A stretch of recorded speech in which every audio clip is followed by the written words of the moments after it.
ফাতেমা রাদিয়াল্লাহু তাআলা আনহা একদিন ঘরের ভিতরে মন খারাপ করে বসে আছেন। আলী রাদিয়াল্লাহু তাআলা আনহু তার স্বামী ফাতেমার চেহারায় দেখে বুঝতে পেরেছেন ফাতেমার মন খারাপ। আলী রাদিয়াল্লাহু তাআলা আনহু ফাতেমা রাদিয়াল্লাহু তাআলা আনহার কাছে গিয়ে বলেন, হে আমার স্ত্রী ফাতেমা, তুমি কি আমার দ্বারা কোনো কষ্ট পেয়েছো নাকি? তোমার মনটা কেন খারাপ? তুমি কি কোনো কষ্ট পেয়েছো নাকি? তোমার মনটা কেন এত খারাপ? তখন ফাতেমা রাদিয়াল্লাহু তাআলা আনহা বলেন, আমি কোনো আপনার দ্বারা কষ্ট পাই নাই।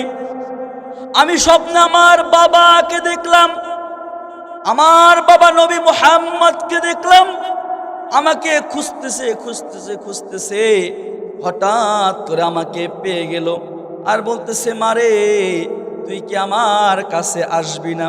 এই স্বপ্ন আমি দেখলাম, তার মানে হচ্ছে আমাকে দুনিয়া থেকে চলে যেতে হবে।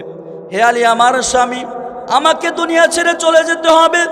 হাতটা ধরে আলী রাদিয়াল্লাহু তাআলা আনহাকে বলেন, হে আমার স্বামী, তোমাকে আমি কয়েকটা ওসিয়ত করে যাই।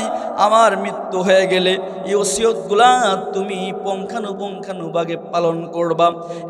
এক নাম্বার ওসিয়ত হলো, সব ওসিয়তগুলোর মধ্যে একটা ওসিয়ত হলো, আমি যখন মৃত্যুবরণ করব এ সংবাদ কাউকে দিতে পারবা না।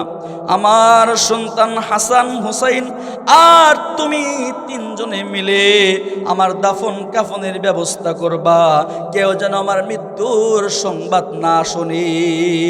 কেন এই কথা তিনি বললেন? কারণ হলো, এর কারণ তিনি উল্লেখ করে দিলেন, হে আলী আমার স্বামী, দুনিয়াতে কোনো মানুষ আমাকে দেখে নাই।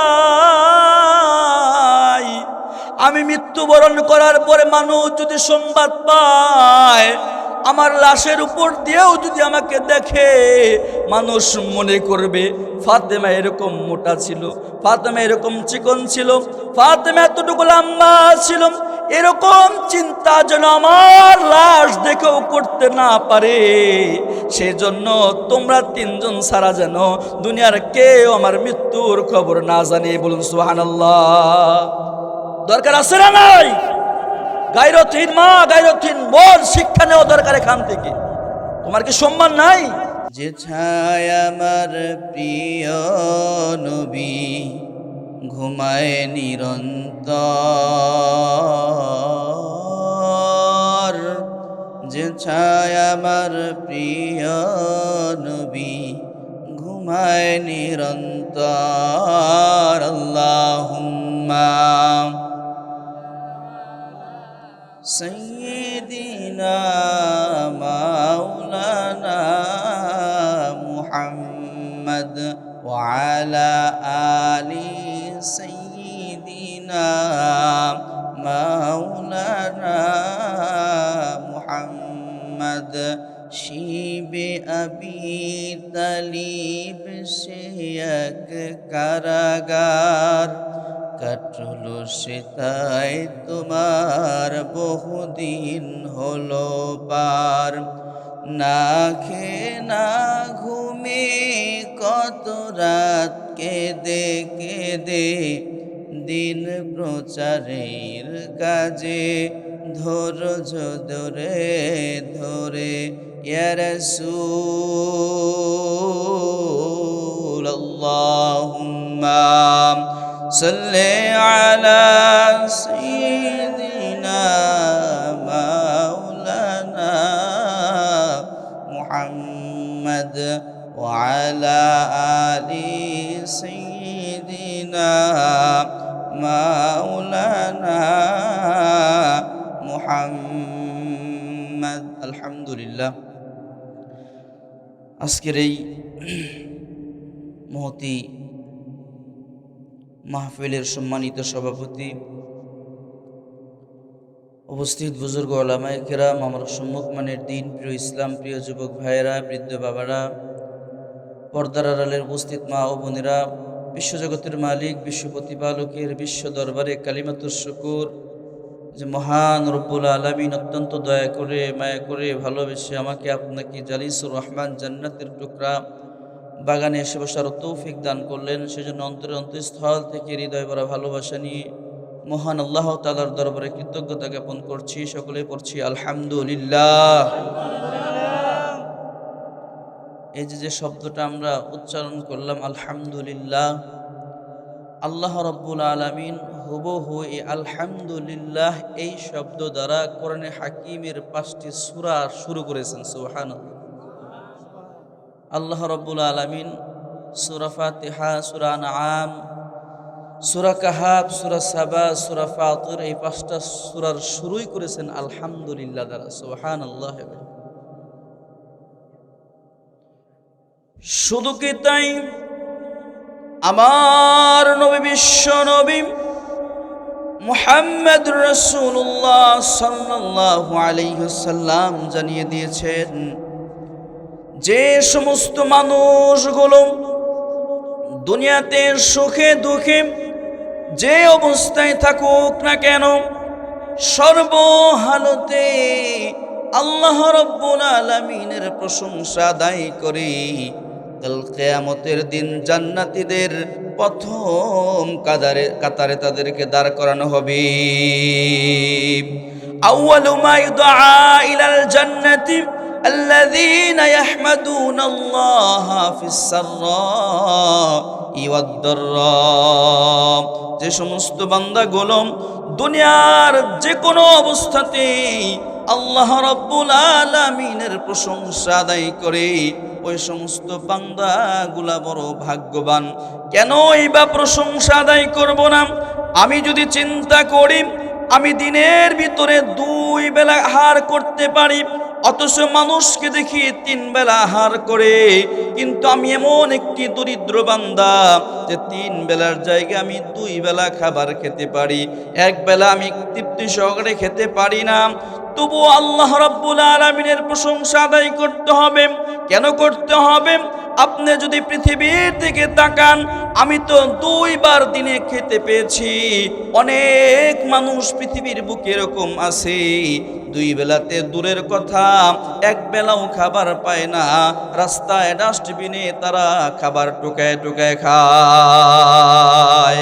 আপনি যদি মনে করেন আমি তো দরিদ্র মানুষ, আমার ঘরটা বড় ভাঙ্গা ঘর, আমার ঘরের ভিতরে যখন বৃষ্টি যখন আসে, বৃষ্টির পানি ঘরের ভিতরে পড়ে, তবু আল্লাহ রাব্বুল আলামিনের শুকরিয়া আদায় করতে হবে। কারণ হলো আপনি তো একটা ঘরের মতো জায়গা পেয়েছেন থাকার জন্য।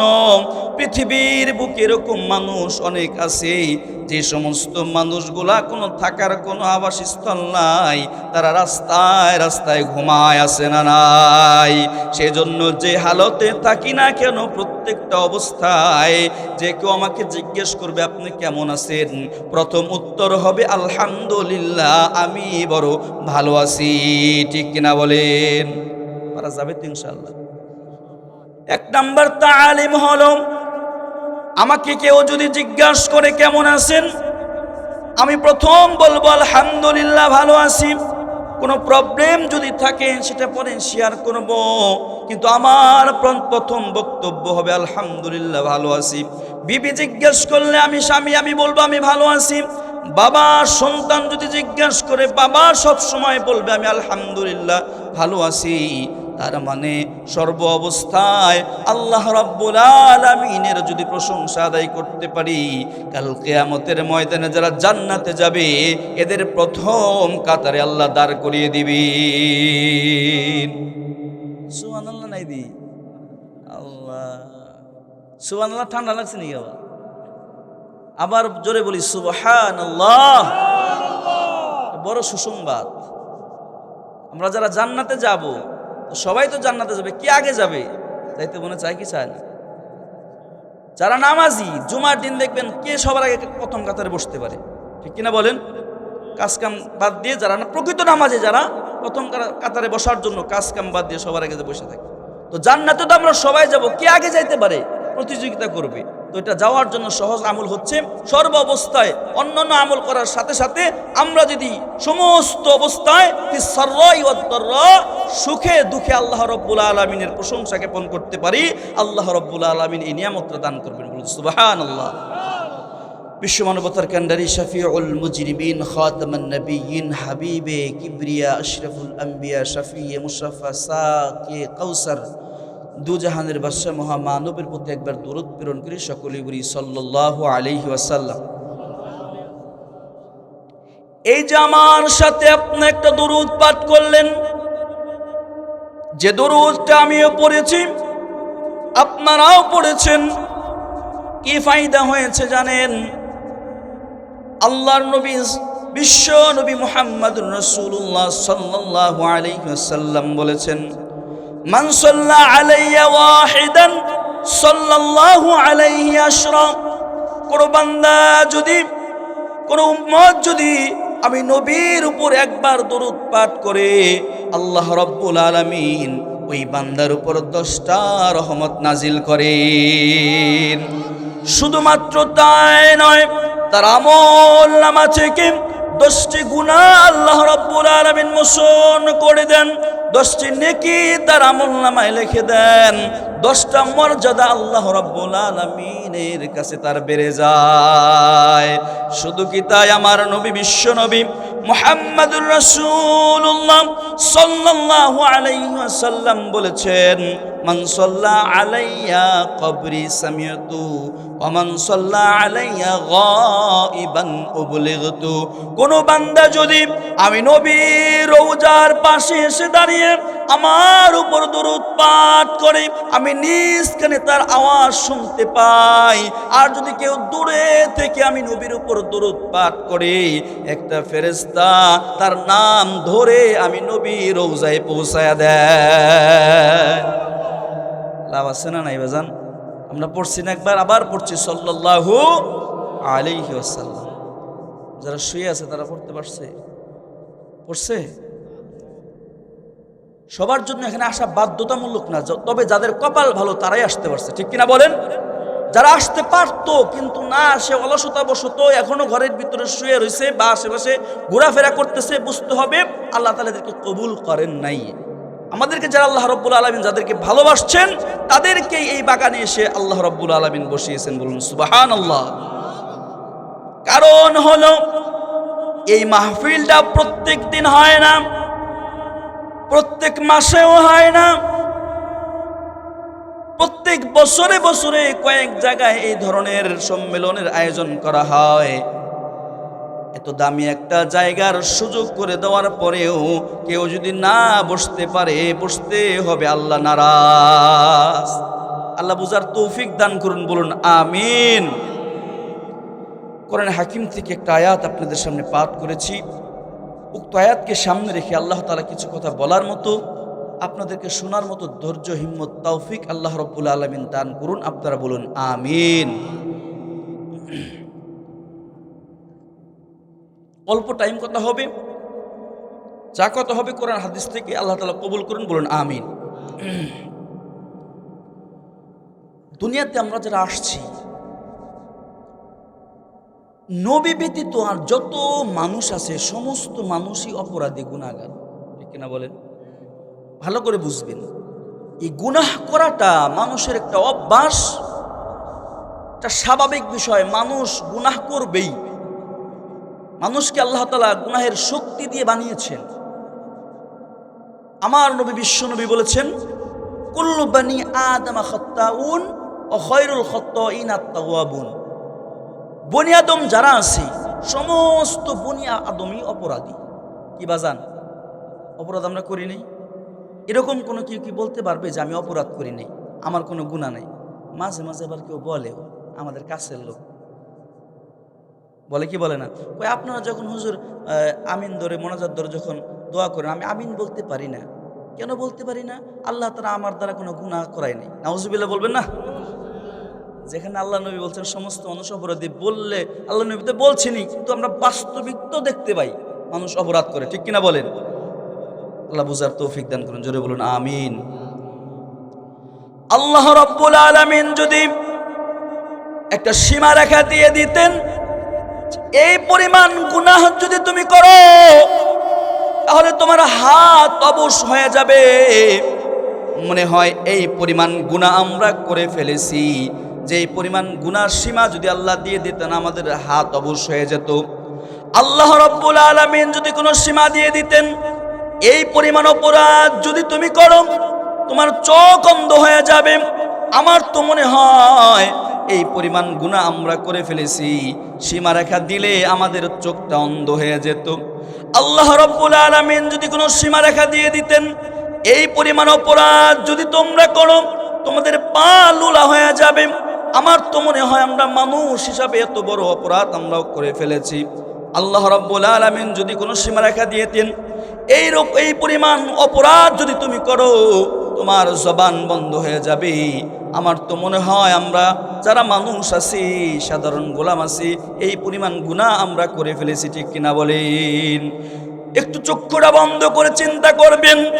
আল্লাহ রাব্বুল আলামিনের একটা বিধান, নামাজ আমাদের উপর ফরজ করেছিলেন। আল্লাহ আমাদেরকে বানিয়েছেন, বানানোর পরে অর্ডার করেছেন, হুকুম করেছেন, আদেশ করেছেন, বিধান আল্লাহ রাব্বুল আলামিন দিয়ে দিয়েছেন যে 5 ওয়াক্ত নামাজ তোমরা পড়বা। এরকম অনেক বান্দা আছে, দিনকে দিন চলে যায়, সপ্তাহ চলে যায়, মাস চলে যায়, কিন্তু মসজিদের ভিতরে তাকে খুঁজে পাওয়া যায় না।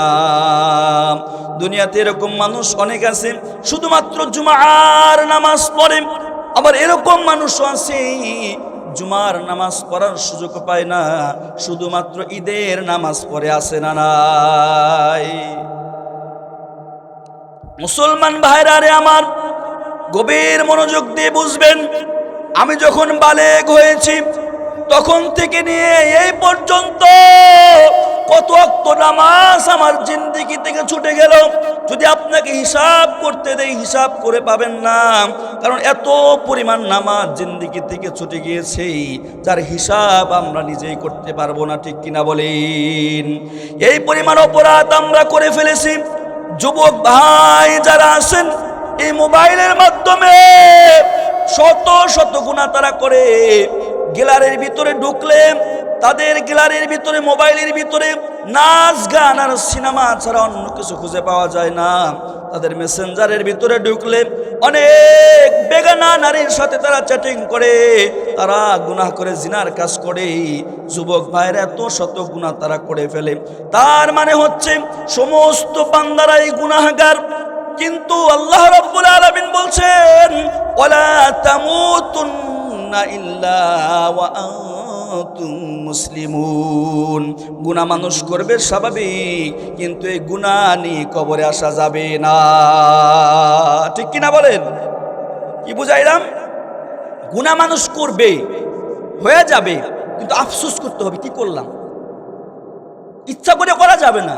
যদি কোনো সময় আমার দ্বারা গুনাহ হয়ে যায়, ওটা স্বাভাবিক, যদি হয়ে যায় আফসোস করতে হবে, হায় আমি কি করলাম। এই অনুভূতি যার ভিতরে আছে সে মুমিন। ইজা সাররাতকা হাসানাতুকা ওয়া সাআতকা সাইয়্যাতুকা ফাআনতা মুমিন। ভালো কাজ করার পরে যদি মনের ভিতরে শান্তি লাগে, খারাপ কাজ করার ভিতরে যদি, করার পর যদি অনুতপ্ত আসে, যদি পেরেশানি লাগে, হায় হায় কি করে ফেললাম, এই ভাব যদি তার ভিতরে চলে আসে, আল্লাহর নবী বলেন বুঝতে হবে তার ভিতরে ঈমান আছে। তার মানে হচ্ছে নামাজ, আমার আসরের নামাজ ছুটে গিয়েছে, হায় হায় নামাজ পড়তে পারলাম না, তো আল্লাহর অর্ডার ছিল।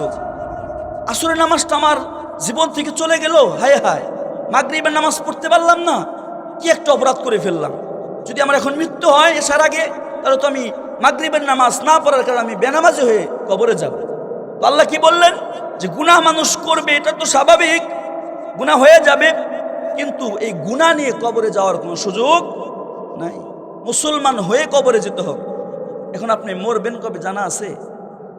কারো জানা আছে? লিকুল্লি উম্মাতিন আজাল ইযা জাআ আজালুহুম ফালা ইস্তাখিরুনা সাআতাও ওয়ালা ইস্তাকদিমুন। প্রত্যেকটা মানুষের একটা নির্দিষ্ট সময় আছে, ওই সময় যখন চলে আসবে 1 সেকেন্ড আগেও মরবে না, পরেও তাকে সময় দেওয়া হবে না, ওই নির্দিষ্ট সময় তার জান কবজ করা হবে। ঠিক কিনা ধরে চিল্লায় বলেন। তাহলে তো আমার জানা নাই, আল্লাহ বলেন কি তোমরা মুসলমান না হয়ে মরো না, গুনাহ নিয়ে কবরে এসো না। আমি কখন মরবো আমার তো জানা নাই, তার মানে সর্বাবস্থায় আমার মুসলমানের হালতে থাকতে হবে। ঠিক কিনা বলেন। গুনাহ মুক্ত থাকতে হবে, আমার যেন কোনো গুনাহ হয়ে গেছে কিন্তু ওই গুনাহ নিয়ে যেন আমি চলাফেরা না করি। কথা বুঝছেন?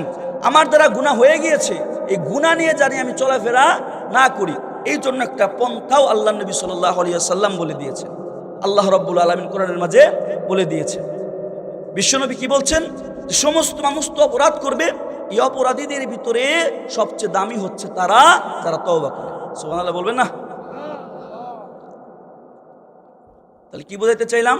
যে মানুষ গুনাহ করবে কিন্তু গুনাহ নিয়ে চলাফেরা করা যাবে না, কারণ কার মৃত্যু কখন হবে কোনো জানা নাই।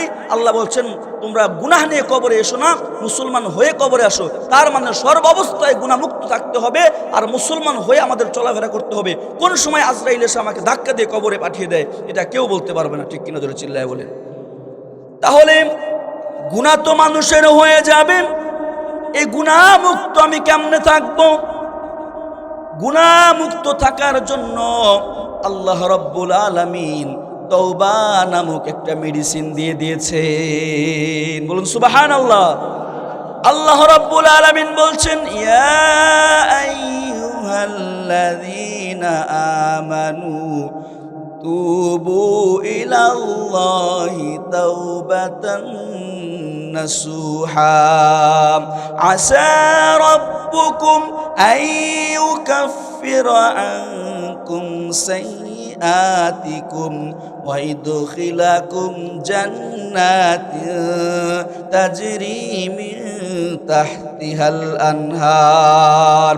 হে ঈমানদাররা, গুনাহ হয়ে যাবে কিন্তু আল্লাহ রাব্বুল আলামিন ঈমানদারদেরকে ডাক দিয়ে বলছেন হে ঈমানদারেরা, তোমরা খাঁটি দিলে আমি আল্লাহর কাছে তওবা করো।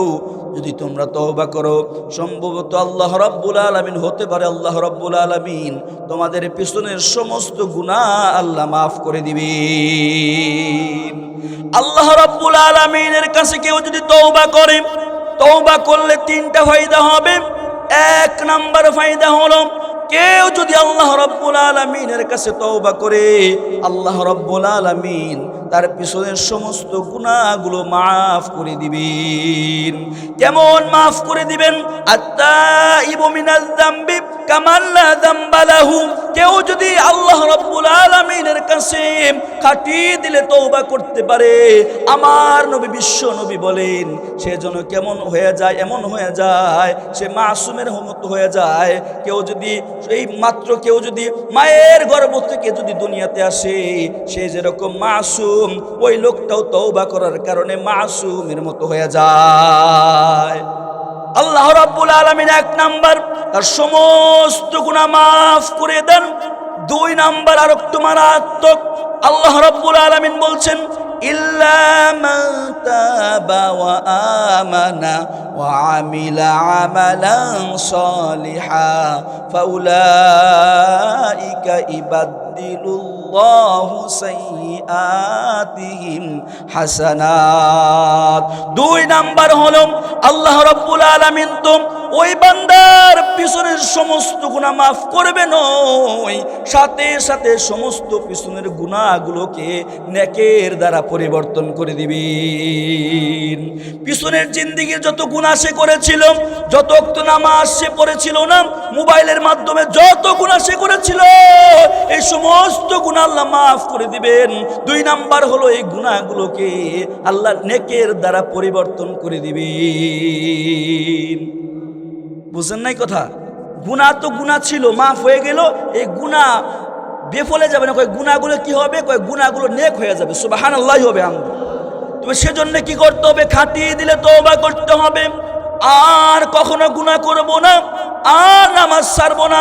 অন্তর থেকে যদি কেউ তওবা করতে পারে তার জন্য এই ফায়দা। তওবা করতেছে, গুনাহ করতেছে, তওবা করতেছে, নামাজ ছাড়তেছে, এই তওবা কিন্তু আল্লাহর দরবারে কবুল হবে না। ঠিক কিনা বলেন? খাঁটি দিলে তওবা করতে হবে। তো বলতেছিলাম 1 নাম্বার ফায়দা তওবা করলে। গুনাহসমূহ মাফ হয়ে যায়। 2 নাম্বার, তার পিছনের গুনাহগুলো নেকের দ্বারা পরিবর্তন হয়ে যায়। 3 নাম্বার হলো ওই বান্দাকে আল্লাহ রাব্বুল আলামিন স্বয়ং ভালোবাসা শুরু করে দেন। ইন্নাল্লাহা ইউহিব্বুত তাওয়াবিনা ওয়া ইউহিব্বুল মুতাতাহহিরিন। যে বান্দাগুলো তওবা করবে, এই তওবা করার বদৌলতে আল্লাহ রাব্বুল আলামিন আল্লাহর স্বয়ং তাকে ভালোবাসা শুরু করে দিবেন। সুবহানাল্লাহ। তাহলে তওবা যে করবে কয়টা ফায়দা? কয়টা ফায়দা? 1 নাম্বার গুনাহ মাফ। 1 নাম্বার, জোরসে বলেন, আরো জোরে। মার্কা আছে জোরে চিল্লাই কইতেন, এখন ওই সমাজে হইতেছে না, ওখান থেকে শোনা যেত, ঠিক কিনা বলেন? দিন ইসলামের কথা তখন একটা আওয়াজ আস্তে আস্তে বের হয়। আস্তে আস্তে বের হলে চলবে? আমরা মুসলমানের ঘরের সন্তান, আওয়াজ মুসলমানের মতো দিতে হবে, ঠিক কিনা বলেন? 1 নম্বরে গুনাহ মাফ। 1 নম্বরে আবার বলেন, জোরসে বলেন, জোর হইল না, তালে তালে ডিস্কো তালে সবাই বলেন। 1 নম্বরে। 2 নাম্বার, গুনাহগুলো নেকের দ্বারা পরিবর্তন। গুনাহগুলো নেকের দ্বারা। 2 নাম্বার। 3 নাম্বার, আল্লাহ ভালোবাসবেন। 3 নাম্বার মনে থাকবে তো ইনশাআল্লাহ। এবার আসুন মুসলমান ভাইরা রে আমার, আল্লাহ রাব্বুল আলামিন কি পরিমাণ তাকে ভালোবাসবেন, ভালোবাসার মাত্রা কেমন হবে? জামানার নবী মুসা আলাইহিস সালাম, ওই জামানার ভিতরে মুসা পয়গম্বর সমস্ত মানুষদেরকে নিয়ে ইস্তিসকার নামাজ পড়ার জন্য মাঠের ভিতরে একত্রিত হয়েছেন। অনেক দিন যাবত বৃষ্টি হয় না। যেরকম আমরা বিগত বছরগুলোতে ইস্তিসকার নামাজ পড়েছি, অনেক বছর অনেক দিন যাবত যদি বৃষ্টি না হয়, ইমাম সাহেব মানুষদেরকে নিয়ে আল্লাহ রাব্বুল আলামিনের কাছে নামাজ পড়ে দোয়া করে, ঠিক কিনা বলেন? মুসা আলাইহিস সালাম মাঠের ভিতরে সমস্ত মানুষদেরকে নিয়ে, পশু পাখি পশুদেরকে নিয়ে, সবাইকে নিয়ে ইস্তিসকার নামাজ পড়ার জন্য চলে আসছেন। প্রথম দিন নামাজ পড়ে আল্লাহর কাছে দোয়া করে, আল্লাহর কাছে বলেন, ইয়া আল্লাহ বৃষ্টি দাও, আল্লাহ বৃষ্টি দাও। তাকে দেখো আল্লাহ, বৃদ্ধ মানুষগুলা কষ্ট করতেছে, অভাব অনটনের কারণে পশু পাখিগুলো না খেয়ে আছে, ছোট বাচ্চাগুলো কান্না করতেছে। ইয়া আল্লাহ তুমি বৃষ্টি দাও। প্রথম দিন দোয়া করলেন, আল্লাহ রাব্বুল আলামিন বৃষ্টি দিলেন না। দ্বিতীয় দিন আবার নামাজ পড়ে আল্লাহর কাছে দোয়া করে, দ্বিতীয় দিনে বৃষ্টি হয় না। তৃতীয় দিন আবার নামাজ পড়ে আল্লাহর কাছে দোয়া করে বলেন, ইয়া আল্লাহ বিগত যখন ইস্তিসকার নামাজ পড়েছি, দোয়া করতে দেরি হয়েছে, বৃষ্টি দিতে তুমি দেরি করো নাই আল্লাহ। আজকে 3 দিন হয়ে গেল তোমার কাছে দোয়া করতেছি, নামাজ পড়তেছি, কেন বৃষ্টি দাও না আল্লাহ? আল্লাহ রাব্বুল আলামিন মুসা পয়গম্বরকে জানিয়ে দেন, তোমার এই মাঠের ভিতরে এমন একজন অপরাধী গুনাহগার বান্দা আছে, যে অপরাধী বান্দা 40 বছর পর্যন্ত আমি আল্লাহর নাফরমানি করেছি। সে আমি 40 বছর পর্যন্ত আমার কোনো অর্ডার পালন করে নাই। 40 বছর পর্যন্ত আমি আল্লাহ রাব্বুল আলামিনের নাফরমানি করেছি। যতক্ষণ পর্যন্ত ওই বান্দায় মাঠের ভিতরে থাকবে, ততক্ষণ পর্যন্ত আমি আল্লাহ বৃষ্টি দিব না। তুমি এলান করে দাও, ওই লোকটা যেন, ওই পাপিষ্ট যেন এই মাঠ থেকে বের হয়ে যায়। যখন বের হয়ে যাবে, আমি আল্লাহ রাব্বুল আলামিন সাথে সাথে বৃষ্টি দিব। মুসা পয়গম্বর বলেন, ইয়া আল্লাহ আপনি তাদেরকে এলান করতে বললেন, আমি তো একজন সাধারণ, আমি একজন মানুষ, আমি যদি এখান থেকে জোরে আওয়াজ দেই, লক্ষ লক্ষ মানুষ, তাদের কাছে আমার আওয়াজ তো পৌঁছবে না। আল্লাহ রাব্বুল আলামিন বললেন, তোমার দায়িত্ব হলে এলান করো, প্রত্যেকের কানে কানে পৌঁছিয়ে দেওয়া দায়িত্ব আমি আল্লাহর। মুসা পয়গম্বর সাথে সাথে এলান করলেন, হে মাঠের ভিতরে যত মানুষ আছো, তোমাদের ভিতরে এমন একজন বান্দা অপরাধী এখানে আছে, যে অপরাধী বান্দা 40 বছর পর্যন্ত আল্লাহর নাফরমানি করেছো, বের হয়ে যাও মাঠ থেকে। তুমি বের হয়ে গেলেই আল্লাহ রাব্বুল আলামিন বৃষ্টি বর্ষণ করবেন। এলান যখন দিয়ে দিলেন, যে ব্যক্তি অপরাধ করেছিল আল্লাহকে ডাক দিয়ে বলে, আল্লাহ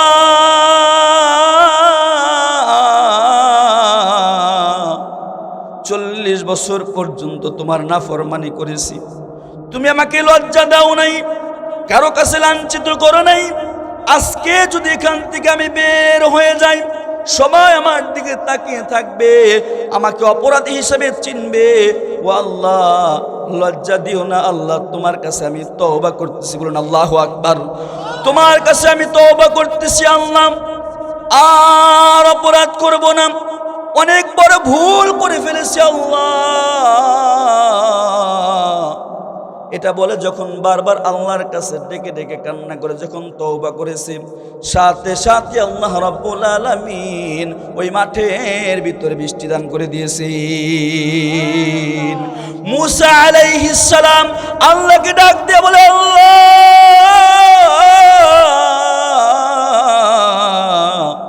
তুমি বলেছো ওই বান্দা যতক্ষণ পর্যন্ত মাঠ থেকে বের না হয়ে যাবে তত আল্লাহ রাব্বুল আলামিন বলেন, মুসা রে,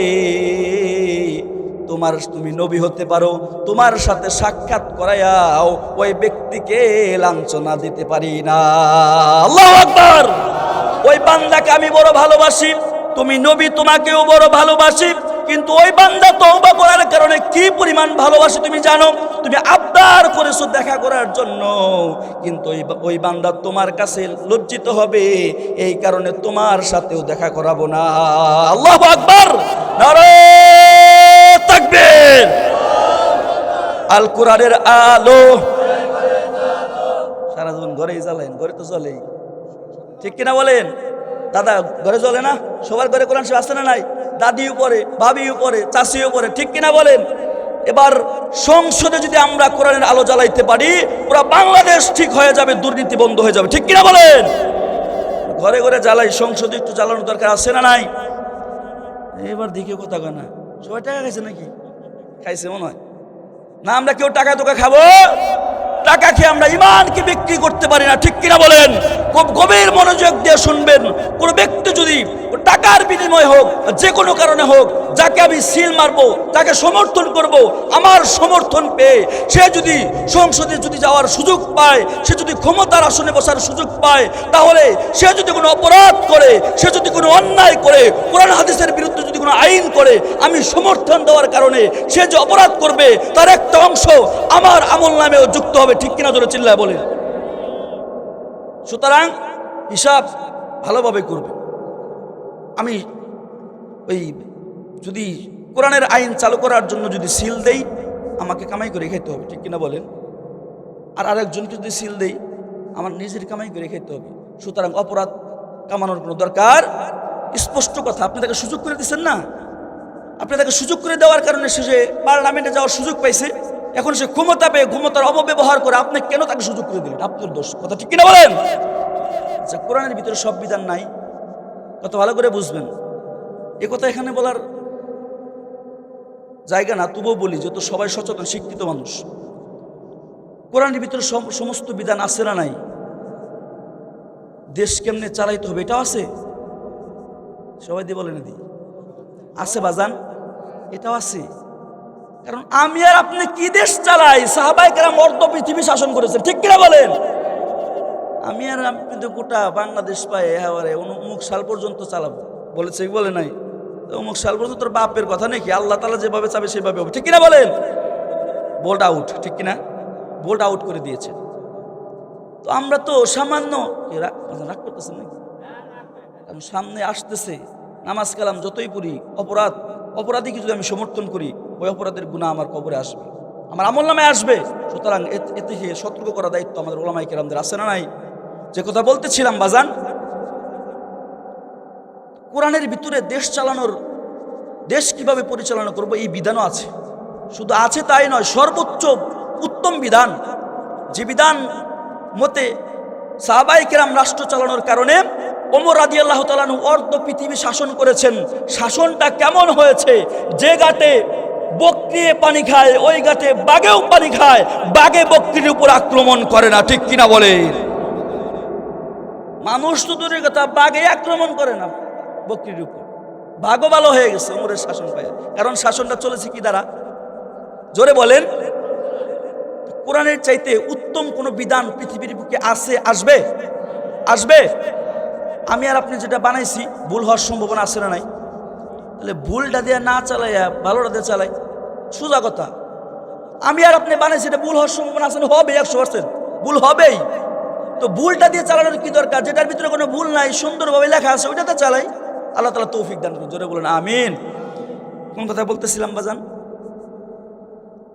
তওবাকারীকে আল্লাহ, তওবাকারীকে আল্লাহ রাব্বুল আলামিন জোরে বলেন ভালোবাসেন। 1 নাম্বার, তওবা করলে গুনাহ মাফ হয়। 2 নাম্বার, গুনাহসমূহ দেখে দ্বারা পরিবর্তন হয়ে যায়। 3 নাম্বার, আল্লাহ রাব্বুল আলামিন তাকে ভালোবাসা শুরু করে দেন। কি পরিমাণ ভালোবাসা শুরু করেন বুঝলেন তো? নবী দেখতেছে যে না, দেখার সুযোগ নাই, লজ্জিত কি তোমাকে অপমানিত, ওই বান্দাকে অপমানিত করা যাবে না। মুসলমান ভাইরা রে আমার, গভীর মনোযোগ দিয়ে শুনুন। ওমর রাদিয়াল্লাহু তাআলা আনহু রাস্তা দিয়ে হেঁটে যায়। এক যুবক সাহাবী রাস্তায় বসে বসে কান্না করতেছে। ওমর রাদিয়াল্লাহু তাআলা আনহু জিজ্ঞেস করলেন, হে আমার ভাই, তুমি এখানে বসে বসে কান্না করছো কেন? ওই সাহাবী এত আবেগ নিয়ে কান্না করতেছে। ওমর রাদিয়াল্লাহু তাআলা আনহুর এই জবাবের উত্তর, প্রশ্নের উত্তর তিনি দিতে পারলেন না। কান্না করার কারণে সে কথা বলতে পারছেন না। ওই কান্না দেখে ওমর রাদিয়াল্লাহু তাআলা আনহুর চোখেও পানি চলে আসলো। এভাবে তিনি আমার নবী বিশ্ব নবীর দরবারে চলে গেলেন। যাওয়ার পর বিশ্ব নবী বলেন, হে ওমর, তোমার চোখে পানি কেন? কোন জিনিস তোমাকে কাঁদিয়েছে আমাকে বলো। ওমর রাদিয়াল্লাহু তাআলা আনহু বলেন, আপনার এক সাহাবী রাস্তায় বসে বসে কান্না করতেছে। কারণ জিজ্ঞেস করলাম, বলতে পারলো না। তার কান্না দেখে আমার চোখেও পানি চলে এসেছে। তাকে নিয়ে আসো আমার কাছে। ওমর রাদিয়াল্লাহু তাআলা আনহু ওই সাহাবীকে আমার নবী বিশ্ব নবীর কাছে নিয়ে আসলেন। নিয়ে আসার পর আমার নবী বিশ্ব নবী জিজ্ঞেস করেন, হে যুবক, কান্না করছো কেন? কেমন করে ফেলেছো যার কারণে কান্না করতেছো? যুবক ডাক দিয়ে বলে, ইয়া রাসূলুল্লাহ, আমি বিশাল বড় একটা অপরাধ করে ফেলেছি, বড় একটা গুনাহ আমি করে ফেলেছি, যার কারণে কান্না করতেছি। আমার নবী বিশ্ব নবী বলেন, তো কি হয়েছে? তওবা করো। তখন ওই সাহাবী বলেন, ইয়া রাসূলুল্লাহ, আমার গুনাহ এত বড়, মনে হয় আল্লাহ রাব্বুল আলামিন তওবা করলেও কবুল করবে না। কি এমন অপরাধ তুমি করে ফেলেছো? তখন ওই সাহাবী আল্লাহর নবীকে বলেন, ইয়া রাসূলুল্লাহ, অনেক বড় একটা গুনাহ আমি করে ফেলেছি। আল্লাহর নবী বলেন, তোমার গুনাহ কি জমিনের চাইতেও বড়? জি হ্যাঁ ইয়া রাসূলুল্লাহ, আমার গুনাহ মনে হয় জমিনের চাইতেও বড় হয়ে যাবে। তোমার গুনাহ কি আসমানের চাইতেও বড়? জি হ্যাঁ ইয়া রাসূলুল্লাহ, আমার গুনাহ মনে হয় আসমানের চাইতেও বড় হয়ে যাবে। তোমার গুনাহ কি আসমান জমিন মিলাইলে যতটুকু হয় তার চাইতেও বড়? জি হ্যাঁ রাসূলুল্লাহ, মনে হয় তার চেয়েও বড় হয়ে যাবে। তোমার গুনাহ কি আল্লাহর জান্নাতের চাইতেও বড়? জি রাসূলুল্লাহ, মনে হয় আমার গুনাহ জান্নাতের চাইতেও বড় হয়ে যাবে। তোমার গুনাহ কি আল্লাহর আরশের চাইতেও বড়? ওই যুবক সাহাবী বলে, ইয়া রাসূলুল্লাহ, মনে হয় আমার গুনাহ আরশের চাইতেও বড় হয়ে যাবে। আল্লাহর নবী এবার বলেন, হে যুবক, তুমি কি কাউকে হত্যা করেছো? কারণ হলো হত্যা করা তো মহাপাপ, হত্যা করা তো বড় গুনাহ। তুমি কি কাউকে হত্যা করেছো নাকি? ওই সাহাবী বলেন, ইয়া রাসূলুল্লাহ, না না, আমি হত্যা করি নাই, কাউকে আমি মারি নাই।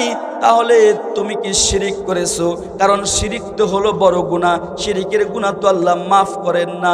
ওই যুবক ডাক দিয়ে বলে, ইয়া রাসূলুল্লাহ, শিরকও করি নাই, শিরক আমার দ্বারা হয় নাই, তাহলে তুমি কি করেছো বল, আমাকে জানিয়ে দাও।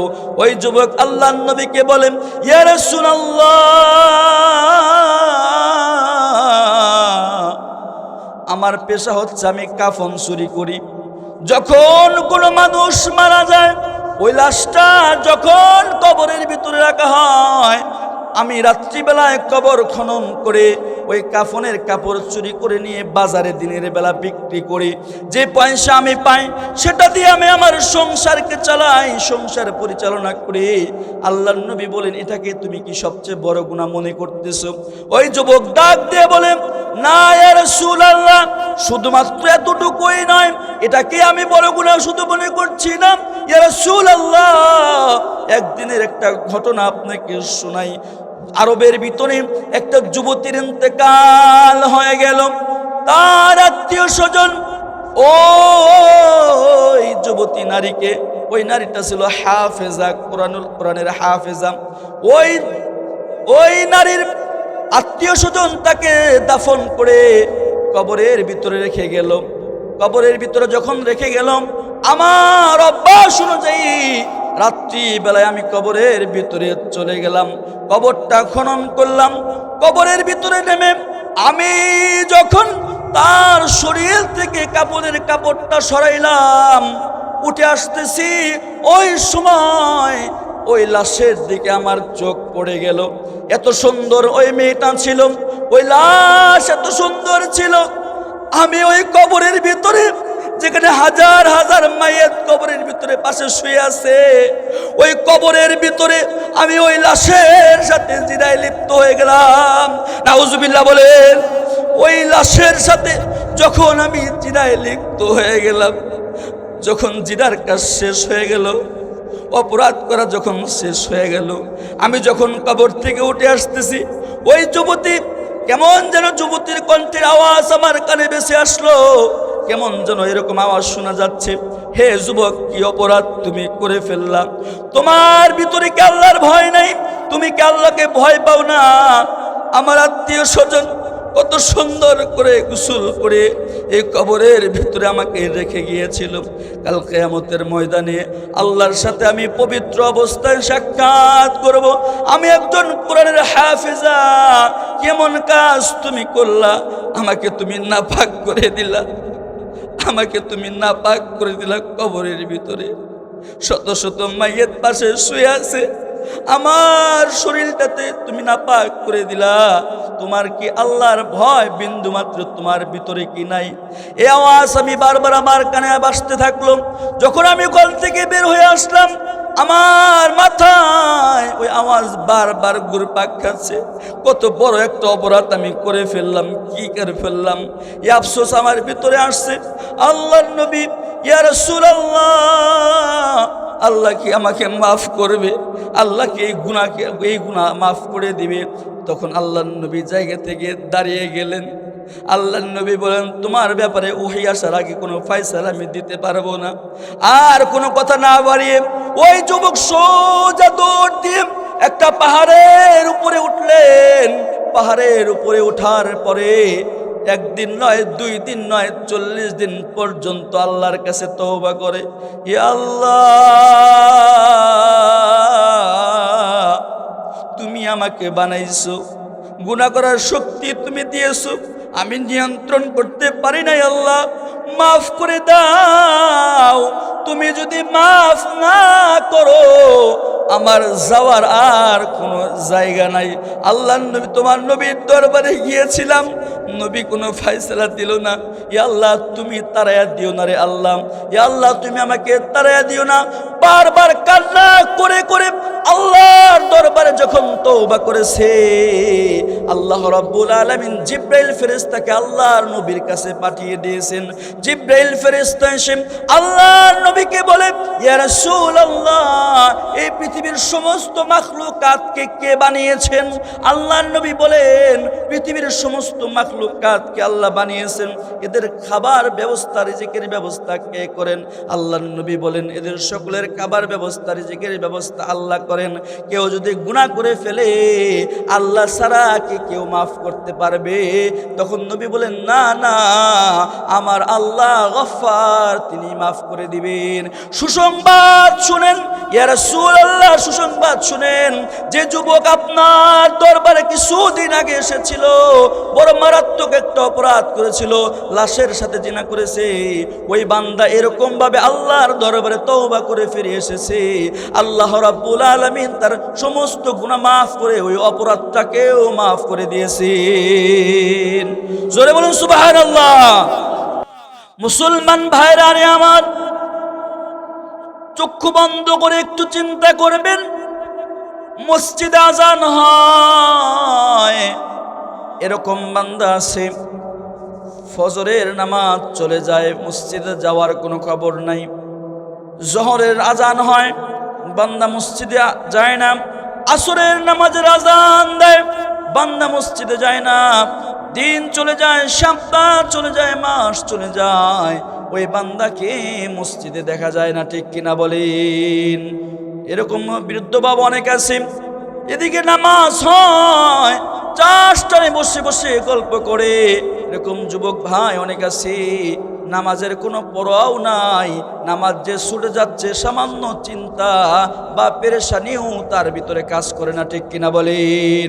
সেজন্য পায়ে হাত রেখে বলি বাজান, নামাজ ছাড়ার কোনো সুযোগ নাই, অপরাধ করার কোনো সুযোগ নাই। কারণ হলো আল্লাহ রাব্বুল আলামিন বলে দিয়েছেন, মুসলমান না হয়ে অন্ধকার কবরে আসবা না। কখন আমার মৃত্যু হয়ে যাবে আমরা কেউ জানি না। এখন আমি যে শার নামাজ পড়লাম না, ফজর হওয়ার আগেই যদি আমার কাছে আজরাইল চলে আসে, তাহলে এশার নামাজ আদায় না করার কারণে আমি বেনামাজি হয়ে মৃত্যুবরণ করলাম। আমি যে ফজরের নামাজ পড়লাম না, জোহরের আগে যদি আমার কাছে আজরাইল চলে আসে, আমি বেনামাজি হয়ে মৃত্যুবরণ করলাম। আমি যে আসরের নামাজ পড়লাম না, মাগরিবের আগেই যদি আমার কাছে আজরাইল চলে আসে, তাহলে আমি বেনামাজি হয়ে মৃত্যুবরণ করলাম। সুতরাং এরকম নামাজ ছাড়ার কোনো সুযোগ নাই। ঠিক কিনা বলেন? নামাজ ছাড়ার কোনো সুযোগ আছে বাজান? আজকে থেকে আর কোনো নামাজ ছাড়বো না, মিথ্যা বলবো না, গীবত শিকায়াত করবো না, অন্যায় অপরাধ আর করবো না। এই মোবাইল দিয়ে আর কোনো যুবক ভাইরা কোনো অপরাধ করবো না। মোবাইলের গ্যালারিতে ঢুকলে যেন বড় বড় স্কলারদের ওয়াজ আপনার মোবাইলে পাওয়া যায়, তাহলে আপনি আদর্শবান যুবক। এখন যদি এরকম হয় মোবাইল খুললেই শুধু নাচ গান পাওয়া যায়, তাহলে বাজান ওই মুহূর্তে যদি আজরাইল চলে আসে, আপনি কিন্তু অপরাধী হয়ে কবরে চলে যাবেন। আর এই জন্য আল্লাহ রাব্বুল আলামিন বলছেন, হে ইমানদারেরা, মুসলমান না হয়ে কবরে আসবা না। 5 ওয়াক্ত নামাজ আজকে থেকে পড়বো, আল্লাহর কাছে তওবা করব। ইয়া আল্লাহ, জীবনে কত ওয়াক্ত নামাজ কাজা হয়েছে জানা নাই, জীবনে কত ওয়াক্ত নামাজ আমার জীবন থেকে ছুটে গেল, কত যৌবনের দ্বারা অপরাধ করলাম, বেগানা নারী দেখে কত অপরাধ আমি করে ফেললাম। সেজন্য আল্লাহর কাছে তওবা করতে হবে। ও আল্লাহ, আমার জিন্দেগির সমস্ত গুনাহগুলো মাফ করে দাও। তওবা করে নতুন করে যদি আমল করা শুরু করি, তাহলে আল্লাহর কাছে প্রিয় বান্দা হতে পারবো। ঠিক কিনা বলেন? মুসলমান ভাইরা রে আমার, এখান থেকে তালিম নিয়ে যাব, তওবা ছাড়া কোনো বিকল্প নাই। তওবা করে নতুন করে আমল করা শুরু করব। মৃত্যু হওয়ার আগ পর্যন্ত আর কোনো অপরাধ যেন ইচ্ছাকৃতভাবে আমার দ্বারা না হয়, এক ওয়াক্ত নামাজ যেন আমার থেকে আর ছুটে না যায়, এরকম ভাবে যদি চলতে পারি, তাহলে আমার জীবন সফল। ঠিক কিনা বলেন? আল্লাহ তাআলা তৌফিক দান করুন। জোরে বলুন আমিন। এখানে মা বোনেরা আছেন, তাদের সম্পর্কে হুজুর আগে বলেছেন, আমি আর একটু তাদের সম্পর্কে বলছি। আমার মা বোন যারা আছেন, আপনারা যারা এখানে উপস্থিত আছেন, আমার মা বোনেরা, আপনাদের মতোই নারী ছিল নারী আসিয়া, আপনাদের মতোই নারী ছিল আম্মা জান আয়েশা সিদ্দিকা রাদিয়াল্লাহু তাআলা আনহা, আপনাদের মতোই নারী ছিল খাদিজাতুল কুবরা রাদিয়াল্লাহু তাআলা আনহা। সুতরাং তারা যদি জান্নাতি নারী হতে পারে, আপনারা কেন হতে পারবেন না? ঠিক কিনা বলেন? মা বোনদের জন্য জান্নাতে যাওয়া সহজ। আল্লাহর নবী বিশ্ব নবী বলেছেন, ইদা সাল্লাতিল মারআতু খামসাহা ওয়া সামাত শাহরাহা ওয়া আতাআত যাওজাহা ওয়া আহসানাত ফারজাহা, এই চারটা আমল যদি কোনো মা বোন করতে পারে, আল্লাহ রাব্বুল আলামিন বলবেন জান্নাতের 8 দরজার যে দরজা দিয়ে মন চায় প্রবেশ করো। এক নাম্বার হলো 5 ওয়াক্ত নামাজ। আমার যে মা বোনেরা 5 ওয়াক্ত নামাজ পড়বে, 2 নম্বরে রমজানের রোজাগুলো পালন করবে, 3 নাম্বার স্বামীর খেদমত করবে, তাআত করবে, 4 নাম্বার নিজের সতীত্বের হেফাজত করবে, পর্দা করে চলবে। এই 4 গুণের মহিলারা, এই 4 গুণের মা, এই 4 গুণের বোন আল্লাহর কাছে বড় দামি। আল্লাহ ডাক দিয়ে তাদেরকে জান্নাত দিয়ে দিবেন। দুনিয়ার বুকে দেখা যায়, বাংলাদেশের দিকে তাকালেও দেখা যায় আমার মা বোনেরা বড় নামাজি, 5 ওয়াক্ত নামাজ ঠিকই পড়ে, নফল নামাজও পড়ে, তাহাজ্জুদ পড়ে। রমজানের রোজাগুলো নয় শুধু, রমজানের রোজাগুলো তো রাখেই, নফল রোজাগুলো খুঁজে খুঁজে রাখেন। এরপরে যত ধরনের রোজা আছে সব রোজাগুলো রাখে, কিন্তু 3 নম্বরের স্বামীর তার আর স্বামীর খেদমত করতে হবে। এই জায়গায় যে আমার বাংলার মা বোনের অনেক পিছানো, ঠিক কিনা বলেন? স্বামীর সাথে ভালো আচরণ করে না, স্বামীর সাথে ভালো ব্যবহার করে না, স্বামীর খেদমত করে, এরকম মা বোন দুনিয়াতে আছে না নাই? দুনিয়াতে এরকম অনেক আছে। বাড়িতে তার মনটা অনেক খারাপ হয়ে থাকে, যখনই তাকে সে মার্কেটে যায়, বাহিরে যায়, দোকানদারের সাথে বা বাহিরে মানুষের সাথে হেসে হেসে কথা বলে, আসে না নাই? আসে না নাই বাজান? এক নারী ইমাম সাহেবের কাছে গেছে, হুজুর আমার স্বামী এত খারাপের খারাপ, যখনই ঘরে আসে আমাকে পিটায়, একটা দিনও এরকম যায় না পিটনা ছাড়া, প্রত্যেক দিন আমাকে পিটায়, এত খারাপ আমার স্বামী। শুনতেছেন বাজান? স্বামী কি খারাপ? অভিযোগ নিয়ে গেছে হুজুরে, হুজুর একটু পানি পড়া দেন, আমার স্বামী বড় খারাপ, এত খারাপ, প্রত্যেক দিন আমাকে মারে, আমি অসহ্য হয়ে গেছি, না সংসার ছাড়তে পারতেছি না সংসার করতে পারতেছি, একটা ব্যবস্থা করে একটা পানি পড়া আমাকে দেন হুজুর। হুজুর বলছে আচ্ছা ঠিক আছে, দিই পানির বোতলটা দেন। পানির বোতল যখন দিছে, মুখাটা খুলে আবার লাগাই বলছে আচ্ছা ঠিক আছে নিয়ে যান। তুমি পানি খাওয়ার একটা নিয়ম আছে, এই পানি যে খাবেন, খাওয়ার কিন্তু একটা নিয়ম আছে, ওই নিয়ম মাফিক যদি খাইতে পারেন ভালো ফলাফল পাবেন আশা করা যায়। ওষুধ খাওয়ার নিয়ম নাই বাজান, আছে না নাই?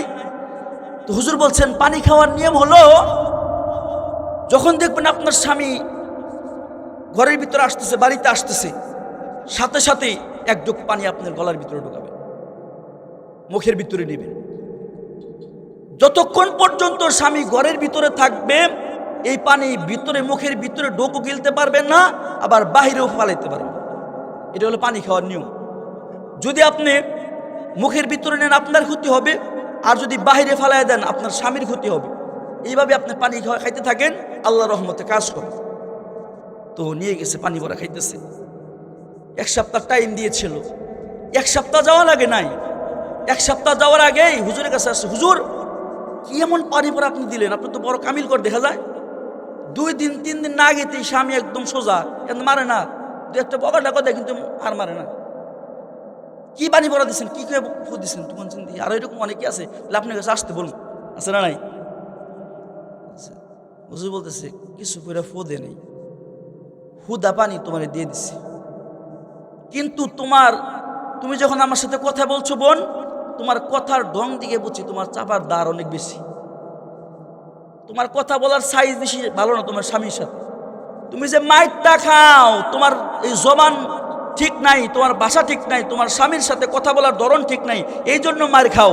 এমন একটা পদ্ধতিতে আমি পানি খাওয়ার নিয়মটা বলে দিয়েছি, পানি মুখের ভিতরে দিবা, কথাও বলতে পারবা না, মায়েরও খাবা না, কথাও বন্ধ, মায়েরও বন্ধ, কিছু করে ফু দেনে খুদা বানিয়ে দিছে, ঠিক কিনা বলেন? ঝগড়া লাগে কেন? স্বামী ঘরে আসছে, ভালো করে কথা বলে না, সারাদিন মোট ভালো ভালো ছিল, স্বামী আসতো ওনার সাথে আর কথা ভালোভাবে বলেন। মা বোনরা শুধু হাই হুতাশ করতে পারে, হায় হায় হায় হায়, নাই অভাব অভাব, কিন্তু আমার কোনো মা বোন উপার্জন করতে পারে না, কামাই করতে পারে না, উপার্জন আমার ভাইরা বাবারাই করে, ঠিক কিনা বলেন? ওরা শুধু চিন্তা করতে পারে, ঘরের ভিতরে থাকে, হায় হায় এটা নাই ওটা নাই, ছেলের বেতন দিতে হবে, চাউল নাই, এটা নাই সেটা, এরকম অনেক কথা বলে, কিন্তু কামাই করতে পারে? উপার্জন করতে হয় স্বামীদেরকেই, বাবাদেরকেই, পুরুষদেরকে। আর বড় তৃষ্ণা লেগেছে, আমাকে এক গ্লাস পানি তুমি আমাকে খাওয়াও।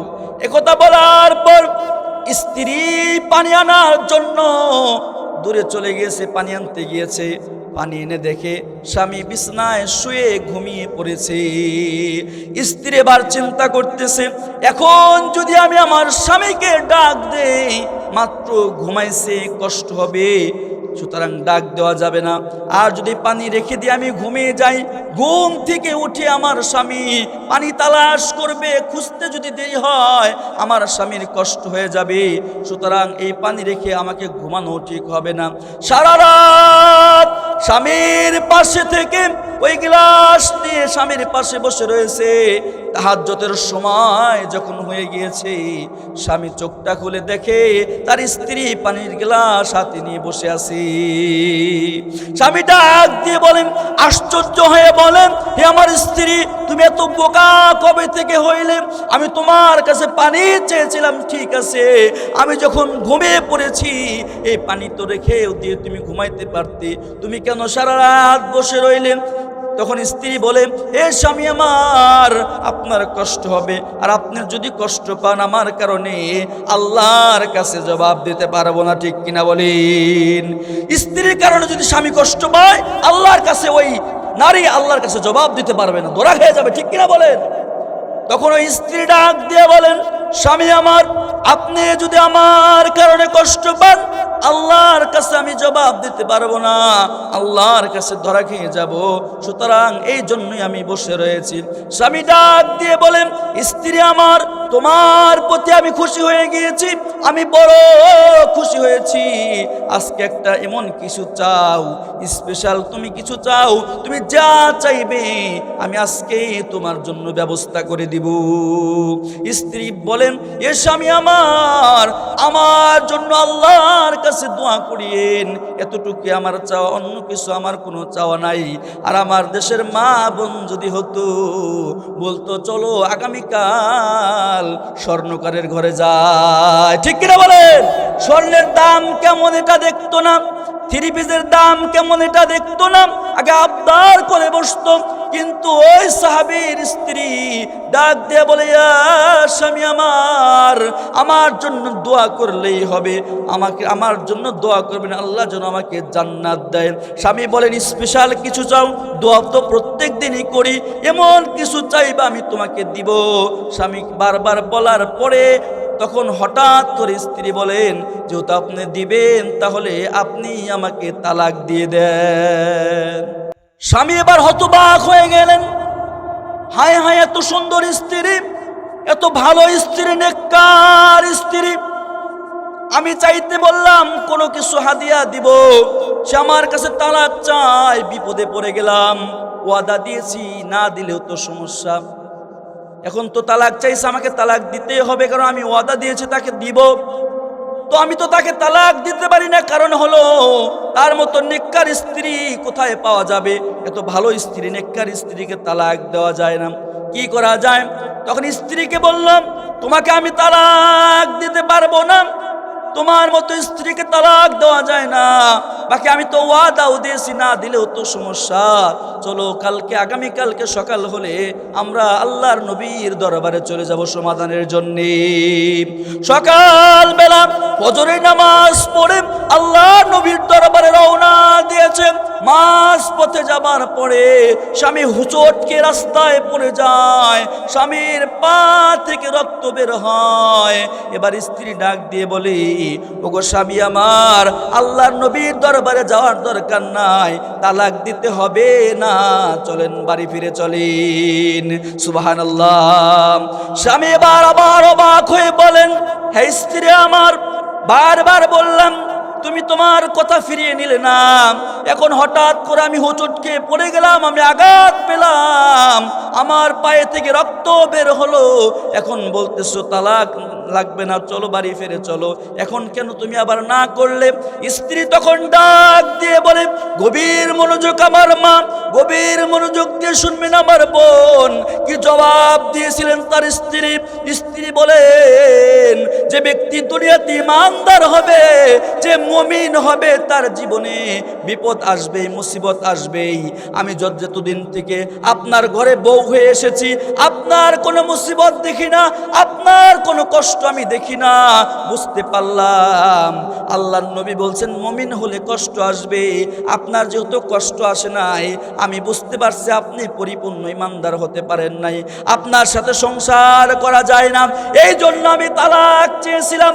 এখন যেহেতু একটা বড় মুসিবত আপনার হলো, আপনার পা কেটে রক্ত বের হয়ে গেল, আপনার আমলও ঠিক আছে, আল্লাহর নবীর ভাষ্য অনুযায়ী মুমিনদের বিপদ আসবে, এই বিপদ আপনার আসছে, আমার আর বুঝতে বাকি নাই, আপনার মতো ইমানদার স্বামী খুঁজে পাওয়া যাবে না। সুবহানাল্লাহ বলেন। কি বুঝাইতে চাইলাম আমার মা, কি বুঝাইতে চাইলাম আমার বোন? স্বামীর মুসিবত আসবে, স্বামী কোনো সময় পেরেশানিতে পড়বে, কামাই রোজগার কম হবে, অসুস্থ হয়ে যাবে, এই জন্য তাকে খোঁটা দিয়ে কোনো কথা বলা যাবে না, আঘাত দিয়ে কোনো কথা বলা যাবে না। দুনিয়াতে এরকম অনেক নারী আছে, অনেক মা বোন আছে, স্বামীর একটু কষ্ট দেখলেই বলে, আমি তোমার ঘর করে গেলাম, আমি দেখে আমি তোমার ঘরে মানে সংসার করলাম, অন্য কোনো নারী হইলে তোমার সংসার করতো না, বলে কি বলে না? একটু সামান্য বিপদ আসলেই সারা জীবন ভালো চলেছে, কিছুদিন যাবত দু একদিন কষ্ট চলতেছে, এটা তার সহ্য হয় না, ধৈর্য ধারণ করতে পারে না, বলে আমি তোমার সংসার করে গেলাম, আমি তোমার ভাত খেলাম, অন্য নারী হলে পোলাও খেত, ঠিক কিনা বলে কি বলে না? এরকম বলা যাবে? মুসিবত আসবে, এই মুসিবতের সাথে, মুসিবত যখন আসবে স্বামীর সাথে ধৈর্য ধারণ করতে হবে, তাকে বোঝাতে হবে, তাকে সান্ত্বনা দিতে হবে।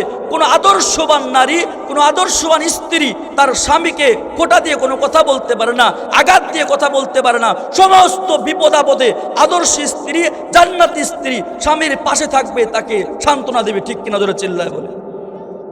2 নাম্বার 3 নাম্বার শেষ হলো স্বামীর খেদমত করা, স্বামীর তাআত করা। মা বোন যারা আছেন শিক্ষা নিয়ে যাবেন, এই সাহাবীদের স্ত্রী থেকে, জীবনী থেকে শিক্ষা নেবেন, তাদের মতো আমার মা বোনদেরকে আল্লাহ বানিয়ে দিন। আপনারা বলুন আমিন।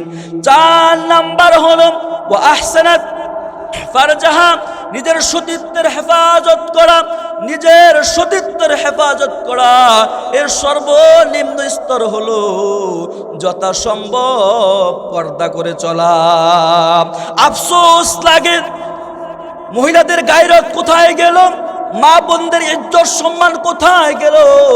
এরকম পোশাক আশাক পরে রাস্তায় ঘুরে অন্য বেগানা যুবকেরা তাদেরকে দেখে খারাপ মন্তব্য করে, তাদেরকে দেখে দেখে খারাপ কল্পনা করে করে গুনাহ করে।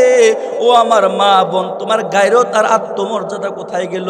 তোমার শরীর চিন্তা করে করে অন্য পুরুষ গুনাহ করে, ঠিক কিনা বলেন? আছে না নাই? এমন পোশাক আশাক পরে অন্য যুবকেরা তাকে দেখে তাকে চোখ বন্ধ করে খারাপ কল্পনা করে, গুনাহের কল্পনা করে। এরকম গায়রতহীন এখন মহিলা বের হয়েছে সমাজের ভিতরে, ঠিক কিনা বলেন? গভীর মনোযোগ দিয়ে শুনবেন মা, আল্লাহ আপনাকে সম্মান দিয়েছেন, অনেক মর্যাদা দিয়েছেন। আপনার এরকম কোনো ড্রেস পরা যাবে না, কাপড় পরা যাবে না যা দেখে অন্য পুরুষেরা, বেগানা পুরুষেরা মজা নেয়, অন্য পুরুষেরা স্বাদ নেয়, এরকম কোনো পোশাক আপনাকে পরা যাবে না। যথাসম্ভব, যতটুকু সম্ভব পর্দা করে চলতে হবে, ঠিক কিনা বলেন? একটি ঘটনার মাধ্যমে বুঝতে পারবেন আমার সাহাবায়ে কেরামদের স্ত্রীরা, সাহাবায়ে কেরামদের জামানায় ওই সমস্ত নারীরা কি পরিমাণ পর্দাশীল ছিলেন, আত্মমর্যাদা কেমন ছিল। আমি একজন নারী, আমার দাম আছে সমাজের ভিতরে, আল্লাহ দাম দিয়ে আমাকে পাঠিয়েছেন। আমি কারো স্ত্রী, আমি কারো মেয়ে, আমি কারো ছেলের বউ, আমার দাম আছে। এই সুন্দর, এই দামি এই গায়রতকে নষ্ট করা যাবে না, ঠিক কিনা বলেন? ফাতেমা রাদিয়াল্লাহু তাআলা আনহা নাম শুনছেন আপনারা? জানেন ফাতেমা রাদিয়াল্লাহু? জানেন না আপনারা? নাম শুনেন নাই? কে উনি? শেষ করে দিব নাকি বলবো? আচ্ছা বলেন দেখি উনি কে ছিলেন? জান্নাতের মাশাআল্লাহ বলেন সবাই। রাসূল সাল্লাল্লাহু আলাইহি সাল্লামের মেয়ে এবং জান্নাতি যত মহিলা হবে সমস্ত মহিলাদের সর্দারিনী তিনি। বলেন সুবহানাল্লাহ। ফাতেমা রাদিয়াল্লাহু তাআলা আনহা একদিন ঘরের ভেতরে মন খারাপ করে বসে আছেন। আলী রাদিয়াল্লাহু তাআলা আনহু তার স্বামী ফাতেমার চেহারায় দেখে বুঝতে পেরেছেন ফাতেমার মন খারাপ। আলী রাদিয়াল্লাহু তাআলা আনহু ফাতেমা রাদিয়াল্লাহু তাআলা আনহার কাছে গিয়ে বলেন, হে আমার স্ত্রী ফাতেমা, তুমি কি আমার দ্বারা কোনো কষ্ট পেয়েছো নাকি? তোমার মনটা কেন খারাপ? তুমি কি কোনো কষ্ট পেয়েছো নাকি? তোমার মনটা কেন এত খারাপ? তখন ফাতেমা রাদিয়াল্লাহু তাআলা আনহা বলেন, আমি কোনো আপনার দ্বারা কষ্ট পাই নাই। আমি স্বপ্নে আমার বাবাকে দেখলাম, আমার বাবা নবী মুহাম্মদকে দেখলাম, আমাকে খুঁজতেছে খুঁজতেছে খুঁজতেছে, হঠাৎ করে আমাকে পেয়ে গেল আর বলতেছে, মারে তুই কি আমার কাছে আসবি না? এই স্বপ্ন আমি দেখলাম, তার মানে হচ্ছে আমাকে দুনিয়া থেকে চলে যেতে হবে। হে আলী আমার স্বামী, আমাকে দুনিয়া ছেড়ে চলে যেতে হবে।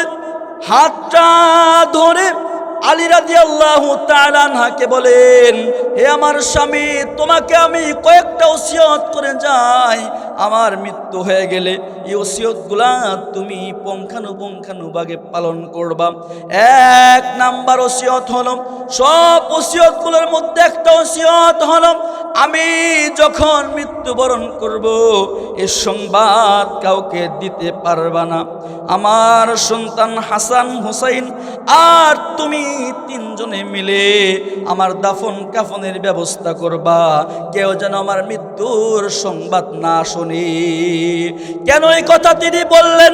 কারণ হলো, এর কারণ তিনি উল্লেখ করে দিলেন, হে আলী আমার স্বামী, দুনিয়াতে কোনো মানুষ আমাকে দেখে নাই। আমি মৃত্যুবরণ করার পরে মানুষ যদি সংবাদ পায়, আমার লাশের উপর দিয়েও যদি আমাকে দেখে, মানুষ মনে করবে ফাতেমা এরকম মোটা ছিল, ফাতেমা এরকম চিকন ছিল, ফাতেমা এতটুকু লম্বা ছিল। এরকম চিন্তা যেন আমার লাশ দেখেও করতে না পারে, সেজন্য তোমরা তিনজন ছাড়া যেন দুনিয়ার কেউ আমার মৃত্যুর খবর না জানে। বলুন সুবহানাল্লাহ। দরকার আছে না নাই? গায়রতহীন মা, গায়রতহীন বোন শিক্ষা নেওয়া দরকার এখান থেকে। তোমার কি সম্মান নাই? মানুষকে কেন দেখাও তোমার রূপ? খুব সব হয়। আল্লাহ তাআলা মা বোনদেরকে বুঝার তৌফিক দান করুন। জোরে বলুন আমিন। যত ফিতনা, যত ধরনের যুবকরা নষ্ট হচ্ছে এই মা বোনদের এই বেপরদা আর বেহায়াপনার কারণে। জোরে বলুন ঠিক কিনা? কথা ঠিক। তিনি কি বললেন? ফাতেমা রাদিয়াল্লাহু তাআলা আনহা, তোমরা তিনজন ছাড়া কেউ যেন না জানে। কারণ হলো, আমি ফাতেমাকে কেউ কোনোদিন দেখে নাই, মৃত্যুর পরেও যেন কেউ না দেখে। দেখলে হয়তো এটা ভাবতে পারে ফাতেমা এরকম ছিল, এতটুকু কল্পনা করার সুযোগ যেন কেউ না পায়, সেজন্য আমি ফাতেমার মৃত্যুর খবর কাউকে দিব। সুবহানাল্লাহ বলবেন না? এবার একটা জবাব দিবেন, খুব কঠিন একটা প্রশ্ন করি, যে দিতে পারবেন জবাব? চেষ্টা করবেন ইনশাল্লাহ। পারবেন তো ইনশাল্লাহ? বলুন তো দেখি, খাটিয়ার পায়া কয়টা? অনেকে চিন্তা করছে কঠিন প্রশ্ন, মানে খাটিয়ার পা যে চারটায়, এটা সহজ প্রশ্ন। কঠিনের কথা বলছি, চিন্তা করতেছে কয়টা, দেখি একটু গুনি। ঠিক কিনা বলেন? সবাই জানি না আমরা কয়টা? আর হাসান হুসাইন আর আলী কয়জন? আরেকটা ধরবে? তিন সাইডে ধরলে চলবে? লাগবে না আরেকজন? লাগবে কি লাগবে না? আল্লাহ রাব্বুল আলামিন আবু যর গিফারি রাদিয়াল্লাহু তাআলা আনহুকে স্বপ্নে দেখায় দেন, আমার এক জান্নাতি বান্দি ইন্তেকাল করেছে, আমার নবীর কন্যা ফাতেমা ইন্তেকাল করেছে। তুমি যে তাদের সাথে আলী আর হাসান হুসাইনের সাথে তুমিও কাফন দাফনের ক্ষেত্রে তুমিও সহযোগিতা করো, সুবহানাল্লাহ। এবার আবু যর গিফারি রাদিয়াল্লাহু তাআলা আনহু রাত্রিবেলায় যায় টোকা দিচ্ছে দরজায়। আলী রাদিয়াল্লাহু তাআলা অবাক, হাই হাই, ফাতেমা তো বলে গিয়েছে আমরা তিনজন ছাড়া যেন কেউ না জানি, এর এত রাত্রে কি আসলো? এখন যদি দরজা খুলি অবশ্যই ঘরে আনতে হবে, তো জানি ফেলবে যে ফাতেমা ইন্তেকাল করেছে, তাহলে তো আমি ওসিয়ত পালন করতে পারলাম না, ঠিক কিনা বলেন? চিন্তা, হায় হায় কি করা যায়? মনে মনে ভয় নিয়ে দরজা খুলছেন, দেখেন আবু যর গিফারি রাদিয়াল্লাহু তাআলা আনহু দাঁড়িয়েছেন, সুবহানাল্লাহ ওয়া বিহামদিহি। হে আলী, চিন্তিত হওয়ার কোনো কারণ নাই। তুমি যেটা মনে মনে চিন্তা করতেছো, ভয় পাইতেছো, ভয় পাওয়ার কারণ নাই। আমার আল্লাহ রাব্বুল আলামিন তোমার কাছে আমাকে পাঠিয়েছেন, সুবহানাল্লাহ বলে। এবার আলী রাদিয়াল্লাহু তাআলা ইতমিনান হলেন, আর কোনো সমস্যা নাই। কারণ যে খবর দিছে তো জানেন না, তাহলে বললো কেমনে? অবশ্যই আল্লাহ পাঠাইছেন, ঠিক কিনা বলেন? এবার যখন সমস্ত ব্যবস্থা হয়ে গেল, কবরের ভিতরে লাস্ট মেসেজ এটা দিয়ে বয়ান শেষ করে দিব। কবরের ভিতরে ফাতেমা রাদিয়াল্লাহু তাআলা আনহাকে যখন রাখলেন, অনেকে এটা অনেকভাবে বর্ণনা করে থাকেন, হাদিস বলে থাকেন। যখন কবরের ভিতরে রাখলেন, আবু যর গিফারি রাদিয়াল্লাহু তাআলা আনহু কবরকে বলে, হে কবর, তুমি কি জানো তোমার বুকে আজকে কাকে রাখা হচ্ছে? তোমার বুকে, এই কবরের ভিতরে তোমার বুকে আমাদের সর্দার, নবীদের সর্দার মুহাম্মদ সাল্লাল্লাহু আলাইহি ওয়াসাল্লামের মেয়েকে রাখা হচ্ছে। জান্নাতি যুবকদের সর্দার আলী রাদিয়াল্লাহু তাআলা আনহু, জান্নাতি যুবকদের সর্দার হাসান হুসাইনের মাকে এখানে রাখা হচ্ছে। আল্লাহর নবীর প্রিয় একজন সাহাবী আলী রাদিয়াল্লাহু তাআলা আনহুর স্ত্রীকে এখানে রাখা হচ্ছে। একজন দামি মানুষকে তোমার বুকে রাখা হচ্ছে। সুতরাং ব্যবহার জানি খারাপ না হয়। অনেকেই বলে থাকেন কবরের আওয়াজ, কবরের জবান আল্লাহ রাব্বুল আলামিন খুলে দিলেন।